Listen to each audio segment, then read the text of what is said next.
दोस्तों, अगर कोई कर्मकांड करता है, ज्योतिषियों और पंडित पुजारियों को चक्कर में पड़कर अपना घर और धन संपत्ति की हानि करता है, उन लोगों के लिए ये कहानी कुछ सीख देती है। ये कहानी सुनकर आप अपने समाज को बदल सकते हैं। यह कहानी अंत तक जरूर सुने। एक समय की बात है, भगवान बुद्ध नालंदा में विहार कर रहे थे। एक दिन 80 बंधक ग्रामनी रोता हुआ भगवान बुद्ध के पास आया।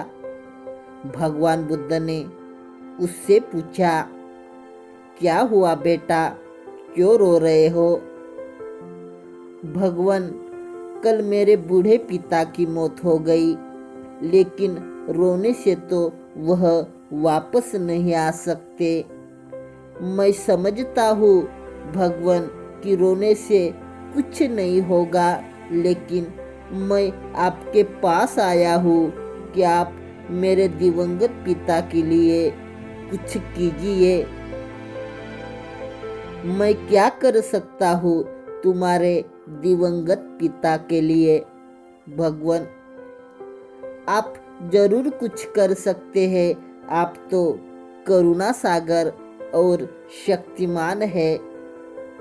पंडित पुजारी, जादू टोना, तंत्र मंत्र करने वाले बाजीगर तो मरे लोगों के लिए तरह तरह की क्रिया कर्म करवाते हैं, जिससे मरने वालों को स्वर्ग में जगह मिल जाती है। आप इतने महान हैं, आप मेहरबानी कर मेरे पिता के लिए कोई क्रिया कर्म कर दीजिए, जिससे वे भवसागर तक तर जाए।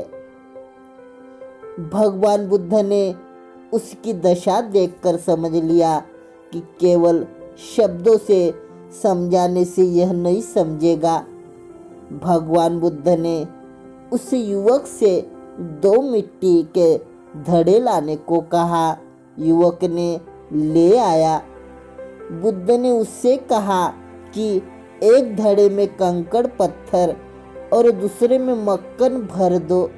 युवक ने वैसा ही किया। भगवान बुद्ध ने कहा, अब इन दोनों धड़ों को बंद करके तालाब में डाल दो। युवक ने वैसा ही किया। दोनों धड़े पानी में डूब गए।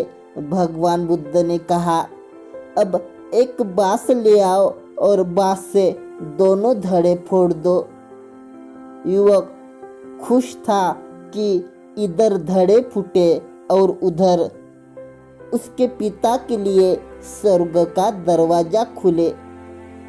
युवक ने बांस से धड़े फोड़ दिए।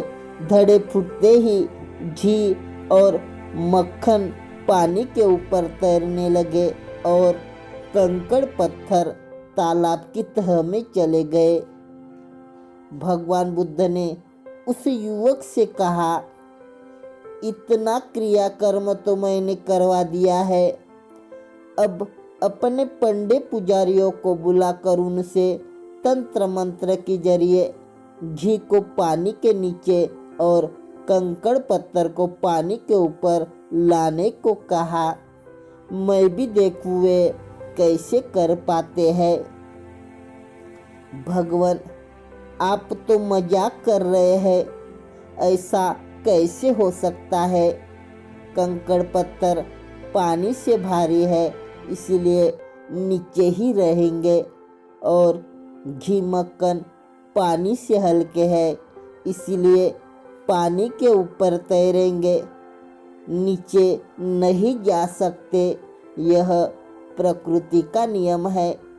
युवक ने कहा। भगवान बुद्ध बोले, युवक, तुम प्रकृति के नियम को तो इतनी अच्छी तरह से जानते हो, लेकिन यह नहीं जान पाए कि तुम्हारे पिता ने अच्छे पुण्य कर्म किए होंगे तो उनकी सदगति हुई होगी। कोई उनको नीचे के लोक में नहीं भेज सकता, और अगर कंकड़ पत्थर की तरह से दुष्कर्म और पाप कर्म किए होंगे तो दुर्गति ही हुई होगी। कोई उन्हें सदगति नहीं दिला सकता। इसलिए प्रकृति के नियम को समझो और प्रकृति के नियम के अनुसार शील और सदाचार का जीवन जियो। युवक समझ गया, जैसी करनी वैसी भरनी होगी, कोई उसे बदल नहीं सकता।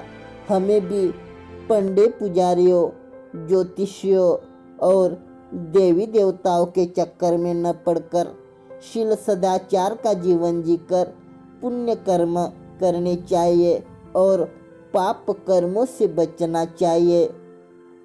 इस प्रकार भगवान बुद्ध ने पंडित पुजारियों और ज्योतिषियों और देवी देवताओं का विरोध किया। दोस्तों, ये कहानी कैसी लगी? अगर अच्छी लगी तो प्लीज़ लाइक शेयर सब्सक्राइबर जरूर करना। नमो बुद्धाय। जय भीम।